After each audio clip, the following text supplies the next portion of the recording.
শেরপুর জেলা বাংলাদেশের একটি ঐতিহ্যবাহী অঞ্চল, যা প্রকৃতির অপার সৌন্দর্যে ঘেরা।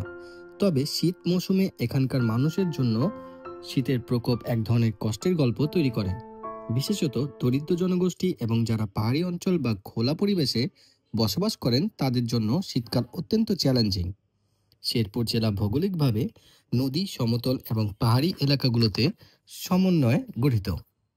শীতকালে এই এলাকার তাপমাত্রা বেশি নিচে নেমে যায়, বিশেষত যখন উত্তর থেকে আসা শীতল বাতাস বইতে থাকে। শীতের সময় ঘন কুয়াশা ও ঠান্ডা বাতাসের কারণে এখানকার গ্রামীণ জনগণের জীবনযাত্রা কঠিন হয়ে পড়ে। শেরপুরে অনেক মানুষ দারিদ্র্য সীমার নিচে বাস করেন। শীত মৌসুমে তাদের কাছে পর্যাপ্ত শীতবস্ত্র না থাকায় প্রচণ্ড ঠান্ডায় তারা কষ্ট পান। অনেক শিশু, বৃদ্ধ এবং অসুস্থ মানুষ এই ঠান্ডার শিকার হন। বাংলাদেশ স্কোয়াড বরাবরই বাংলাদেশের প্রত্যন্ত এলাকায় কাজ করে যাচ্ছে মানুষের সেবায়। শেরপুরের সীমান্তবর্তী পাহাড়ি অঞ্চলে বসবাসকারী জনগোষ্ঠী শীতের তীব্রতার কারণে আরও বেশি দুর্ভোগে পড়েন, এবং তাদের কথা মাথায় রেখেই বাংলাদেশ স্কোয়াড সবসময় কাজ করে যাচ্ছেন।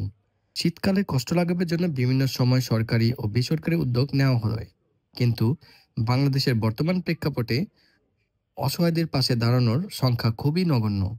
তাই বাংলাদেশ স্কোয়াডের পক্ষ থেকে অনুরোধ জানানো হচ্ছে যে সবাই এগিয়ে আসুন অসহায়দের পাশে এবং তাদের কষ্ট দূর করে বাংলাদেশকে একটি নতুন দিগন্তে পৌঁছে দিন।